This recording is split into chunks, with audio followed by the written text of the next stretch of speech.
Hi guys, welcome back to Conscientious Cosmos. My name is Aubrielle and I'm here back with another video, so thank you so much for joining me again. Today I'm going to be talking about the up and coming Lionsgate portal that is happening on August 8th. It's going to be a really fun and exciting time. I think just the numerology alone, we're in a little bit of an 8 year. If you add 2 and 6 together, you have 888. So somehow there's a little bit more like power and potency and energy in the air. So let's just get right into it. So some of the things that I wanted to get into in this video is the perspective of viewing this through a more traditional and grounded lens, along with practical ways in our modern life that we can work with this in real time to benefit our future and our present, of course. So in this video, I want to explain two things. I want to explain what people mean when they say Lionsgate, including some of the history and the symbolism, and just translate it into a Hellenistic astrology framework so that it's not just a portal open, make a wish, but something you can actually personalize in your birth chart and understand as well. If you'd like to learn more, you're always welcome to click the link in the YouTube bio. That will take you straight to my bookings, and we can dive a little bit deeper and personalize this specific date or any future dates for you as well. So I'm going to be naming out some terms like annual perfections, time lords, lord of the year. It's going to sound a little bit intimidating, but this is what I have honed my practice of astrology in on, and it is from Hellenistic astrology. For those of you that are familiar with Greek, then you might recognize the term. I first learned about a Hellenistic time period when I was doing art history in high school, so that was fun, and I think it's really cool. I'm coming a little bit full circle to that time period and seeing it in a whole new artistic and divine lens. So holistic, yes, but Hellenistic astrology is from the Greek language, and I'll do a whole background video on some of that as well, just to catch up my past viewers and also familiarize my future viewers with the system of astrology we'll be working with. A quick disclaimer for this video is purely for education and reflection purposes. It is not medical, financial, or legal advice, and it is not meant to replace professional support. It is just a way to give your timing and intentions a little bit more structure. And think of it in terms of coaching. I would always recommend going to a professional, and I will always be honest in what I'm certified in professionally and not.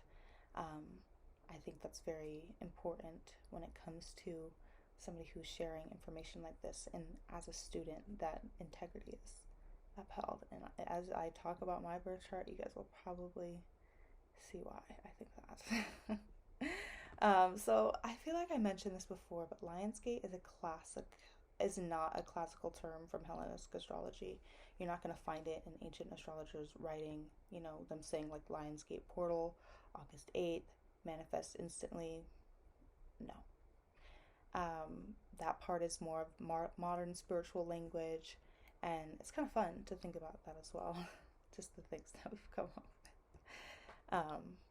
But hey, eventually 2,000 years into the future, maybe we'll have our ancestors looking back at Lionsgate portal.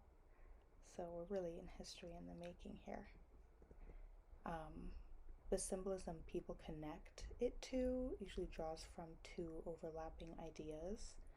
So this current season, Leo season, early August, when the sun is in Leo, Leo was, associated with the lion, and it also has other themes of that confidence, that courage, that leadership, even creative expression as well. Very heart-centered living, as in medical astrology, Leo rules over the heart. Even you'll see that in other ancient cultures as well, like traditional Chinese medicine, even, for example. Fire is associated with the heart, and Leo is a fire sign, a fixed sign at that. So usually when the heart wants what it wants, it's pretty dead set. And then also visibility, being seen, being witnessed, is also associated with feelings of the heart, making sure, our feelings and what our heart truly beats for is being seen by us first and foremost before it's ever seen by anyone else. I think a lot of people don't give themselves enough credit, myself included, for continue on this path of life with verb and drive. So another thing that it's associated with is Sirius, which is known as the dog star. So a lot of Lionsgate conversations revolve around Sirius. It's a very bright and fixed star, like Leo being a fixed sign. Historically, Sirius mattered because it was a seasonal marker. So in parts of the ancient world, especially connected to Egypt, which Hellenistic astrology is in its history tied to Egypt, via Alexander the Great, who we know as that, and his conquests in that region. So Sirius's visibility was associated with cycles of heat, agriculture, and the changing of the season. So it became tied to ideas of renewal, intensity, life-giving power. So from traditional astrology, fixed stars can be significant, but they are not really treated like again, manifest instantly, press button, portal opens, and then here comes the great change. Traditional practice is typically tied to something very specific or technical, and it emphasizes timing and context on your natal chart. So what I like to do is, honor the symbolism without oversimplifying it. Let me get some water. Talkie. So, let me think one sec. The Hellenistic frame and why I have a meeting in 30 minutes. Let's see if I can do this video. I might have to do it after.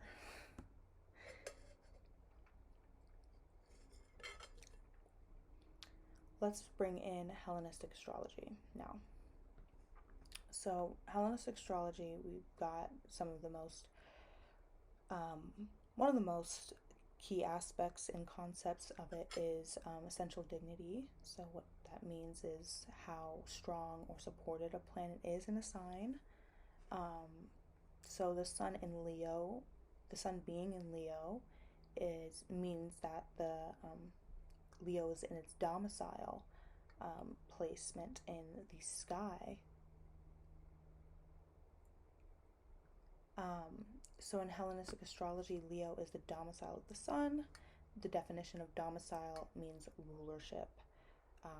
So the sun rules over Leo is the way it would be phrased. So when a planet is in its domicile, when it's in that sign, it's just its home sign. It feels home there. If you think of like domesticated as well, like those are the that's like kind of the etymology behind this word. Domain as well is like also a sense of ownership. So that's kind of two ways to look at it as well.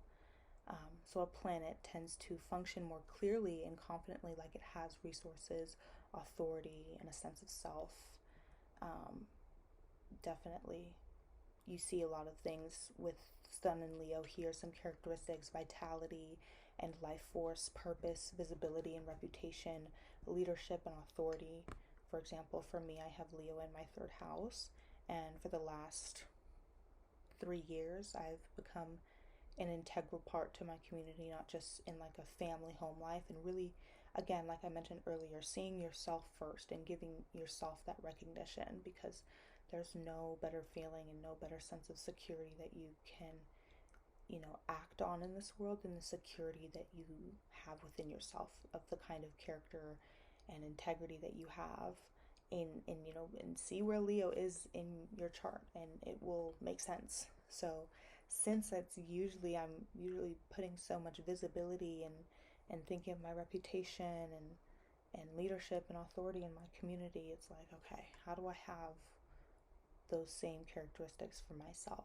Because I'm so used to like seeing it out in the world and all of that, but how do I bring it back to myself and see myself? And do I like my reputation so far? Do I like the way that I'm leading? Not from a way of doubting myself, but I'm like, okay, let's do the change. Even though Leo's a fixed sign, it's in a season of change, and we are reworking things, and that's a good thing as well. And it's a time to be creative. That's the fun part. That's like the key. It's like, oh my God, let's not be too scared of change, because it's a time to make fun. And I think it can be made fun, personally. I think anything can be made into a little game. And I think that Leos love games. Leos love like little games. They do. I have a Leo brother and a Leo grandma, and they love some games. It was my, oh my gosh, just they love it. And I get it. I love doing games and growing and learning new skills and being creative with my community. This is so much fun. So much fun. So the center of things, thinking like the heart center. What are you devoted to, and what you're building? So if you've been feeling like you want to come back to yourself, your confidence, your creative voice, your courage, Leo season can be a very supportive time for that.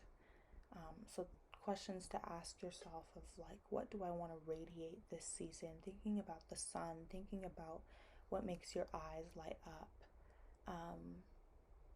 And just what makes your face just like literally brighter. um, and not thinking of it from a more like authoritative king rulership, like what do I want to force into this existence, but more so what you want to embody. Like truly think of that heart center. Like it can't just be outwards, outwards, outwards. Like that energy has to be reciprocated as well to balance that out at the very least. I rule not with an iron fist, but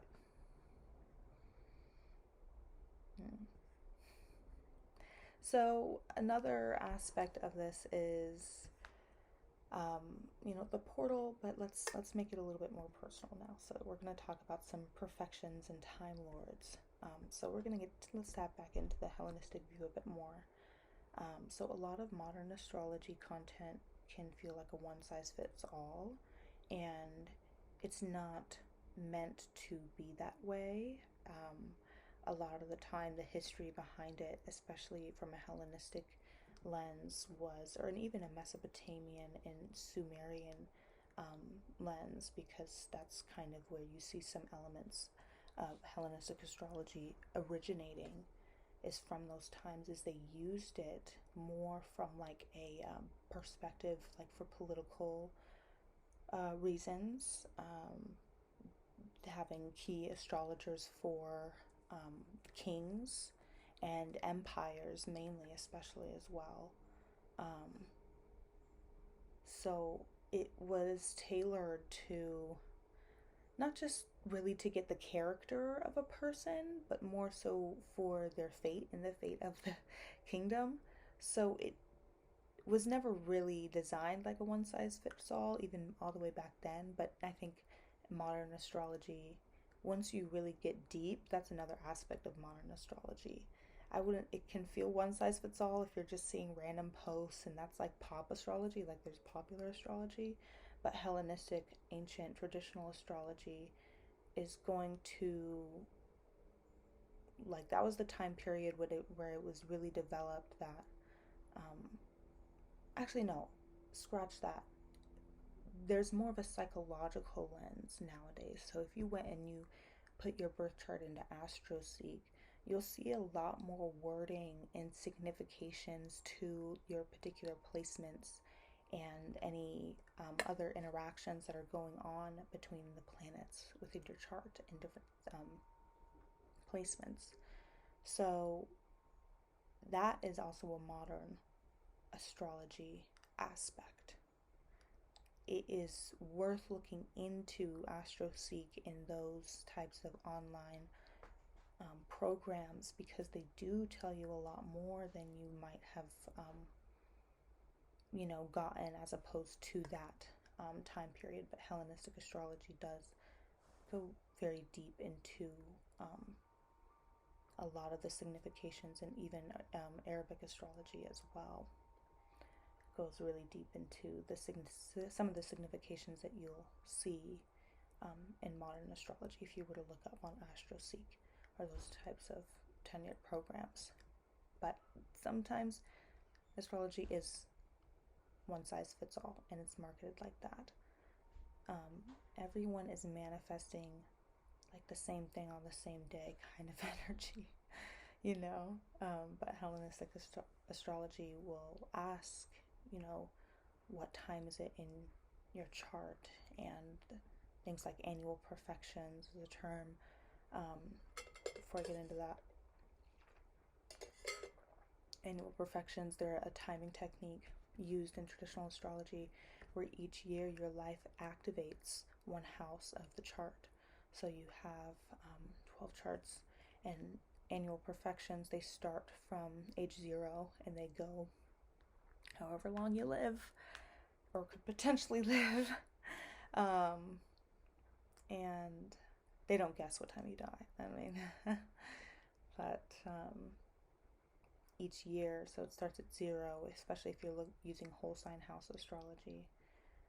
Whole sign house from the horizontal chart, it starts at 0. 0 years, 1 year is so 0 years is your first house, and it just goes from there. So you can think of it as like every birthday you step into a new chapter. New chapter has a new theme because a certain house becomes the main focus of the year. So an example would be 1 year might highlight relationships, another year might highlight career, 10th house, relationships, I think 7th house. Another year might highlight health and routines, 6th house. Another year might highlight money and resources, 2nd house.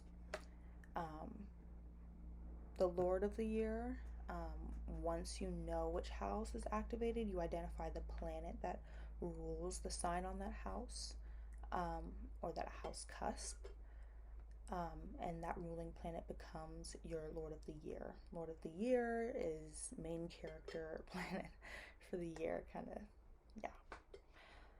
So main character energy through that sign. Not because it controls your fate, but it's just going to describe potential archetypes.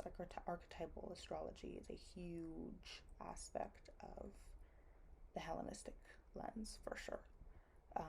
It's going just to describe certain themes that you might see sometimes happening to you, because sometimes we don't have to let life happen to us, but sometimes life does happen to us, even if we're not letting it happen to us. So those kinds of themes can come up more, but you can also utilize those energies for yourself, which I think is always fun. So what you're learning through, that's again the whole embodiment part that I mentioned earlier. So what you're learning through, where your attention and growth keep getting pulled. So it's really also about intuition as well. The heart plays a big role in that. So like a more definitive explanation of Time Lords is in a broader category. They're methods where planets take turns of being in charge of certain periods of time. Annual Perfections is a method where is one of those methods, and the Lord of the Year is one of the most clearest and approachable Time Lord concepts to start with. How it relates to Lionsgate is that instead August 8th is a portal for everyone. You can treat it as like a ritual checkpoint in season that's, already got solar and visibility themed, and then ask which house is activated for me this year. Who is my Lord of the Year?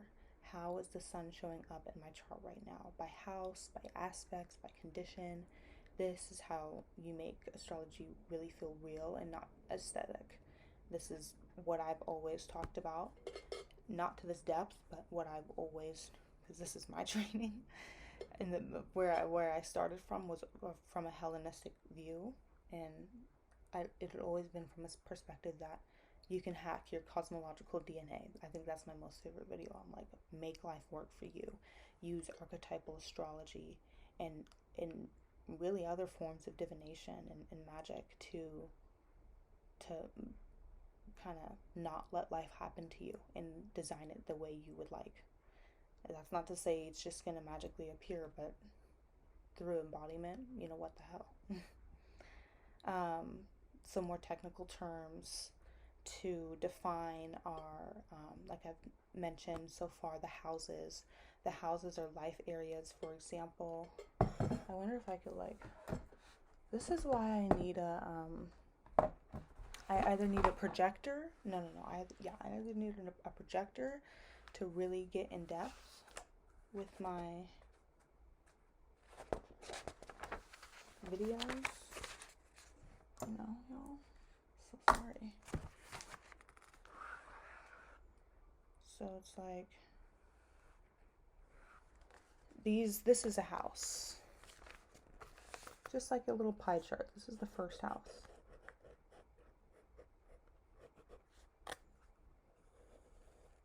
Second house.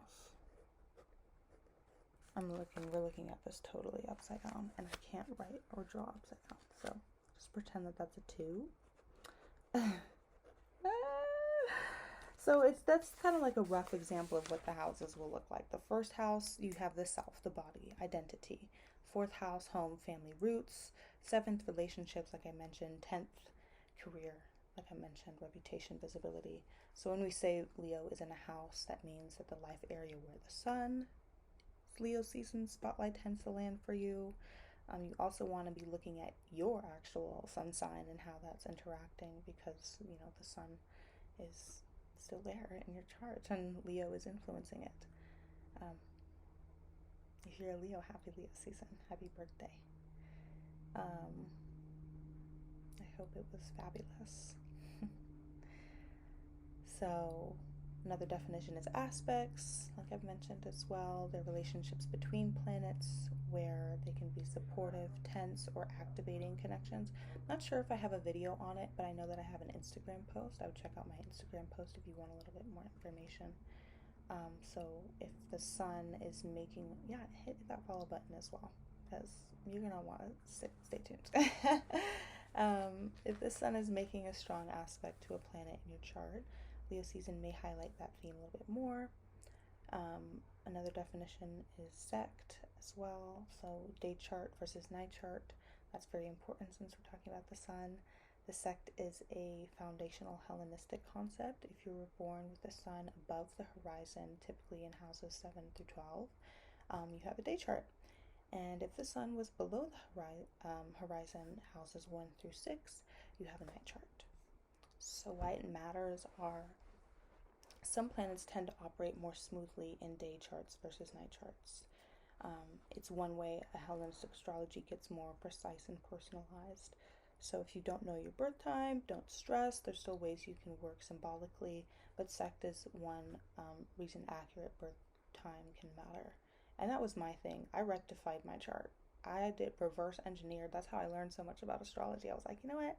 I want to learn for myself. Let's do this. I was like, 20 years old? 21? I think I was like 20, 21 years old. 24 now. I just spent those first 2 years just going really deep. Chris Brennan is my teacher in my first introduction to long form videos. He would have videos on Spotify going for like 5 hours, and I would listen to them straight in a day. Be like doing homework, cleaning, working out, at work, listening to that. And it's really amazing to just reverse engineer it, and there's no better feeling than seeing certain clarities come to you, especially at such a young age as well. Astrology definitely really saved the backbone of my mindset in life. But if you want to get practical, for something on August 8th, there's a few ritual ideas that you can do. So there's like a solar altar, you can light a candle, add something gold or orange. Typically, if you're going to do gold, maybe don't do fake gold. That's okay. You can use other stones that are, emblematic of the sun. Um, Maybe something like amber. Um, yeah, something orange. Write a short vow beginning with, it could be like a sticky note as well. You can write this on the orange sticky note, being like, I am devoted to, keep it specific. Uh, Heart ritual, hand on the heart, slow breathing, say for like a couple minutes. Then you say one praise statement out loud that you struggle to believe, whether about yourself or a community member, and you just sit with that. Let your mind kind of roam around or try and calm it down, and the heart will lead you. The pace of the heart will lead you. Not something kind of out there, but perhaps something that you're ready to take into practice. Leo as a sign, it does appreciate tangibility, and it does appreciate a sense of ownership over their life. So taking that into practice and acting on it, action is a huge um, personality of fire signs, to go out there and to live and practice life is how to learn. Anyone, everybody's got Leo in their chart. Everybody's got somewhere where they can think about these themes. Saying things like, I can be seen and still be safe, my work has value, I'm allowed to take up space, whatever you feel called to remind yourself of.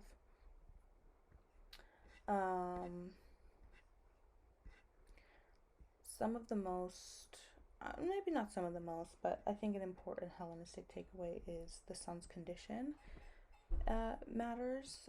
So the grounded perspective from a Hellenistic lens is the power isn't just the date, it's the condition of the sun and the context of it in your chart. So we look at it like dignity. Sun in Leo is strong by domicile. House placement. Where Leo falls shows what area is being illuminated. Aspects. What's supporting or challenging that light? Sect. Day or night chart can shift the expression. So August 8th can be a very meaningful checkpoint, but your birth chart tells you where the light's landing, what you're meant to learn through it, and that's fabulous because it turns the portal into a storyline, and you can kind of see how this energy is going to carry you through however long the sun's condition is going to last. So until the rest of Leo season, if you do one of these rituals or rituals similar to that, then that energy can carry with you through that. Protection is also a good ritual to do. So any protection spells you might want to do, or rituals. So yeah, if you want to work with this timing with precision and not just general advice, like I mentioned earlier, I offer readings and coaching where we can identify your activated house. I'm not a certified life coach at all. But when I say coaching, I mean talking through. And I think of this kind of like a fun little tutor session. Like I'm bringing all the assets and knowledge that I have from ancient astrology, and I'm kind of tutoring you through how to take this information for yourself and keep that and use that through life, because annual perfections are such a great way to look at it. If you've ever done your birth chart and there's like two different circles, that inner circle is the day that you were born, the time that you were born, and that outer circle is that annual perfection set up as well.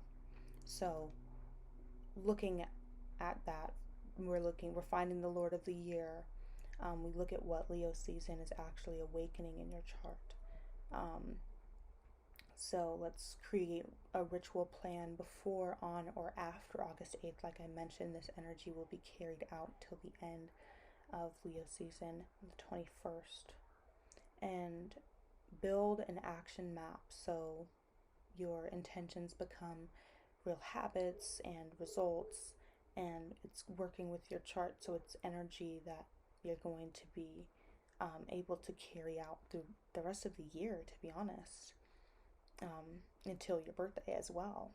So if that's calling you, you can use the link in my bio and book a session with me. If you message me on Instagram as well, I'll have a questionnaire before as well. I meant to say, scratch that Instagram thing. I have a questionnaire that through my booking link that has you list your birth date, exact birth time, birthplace, and what you want to be supported with, so that I can get a nice little idea of, how to ground myself, how to set my energy, and know how to best support you through the time. So the closing of this, I really want to end this with thank you for being here, and I hope this video helped explain Lionsgate through a more grounded and traditional lens. Make sure to like and subscribe, and let me know in the comments, what do you want to radiate this season. I want to radiate more just life and vitality and excitement. So that's what I'm going to be practicing. And if you know it, what is your activated house this year? And yeah, thank you for being here, and I will see you in the next one.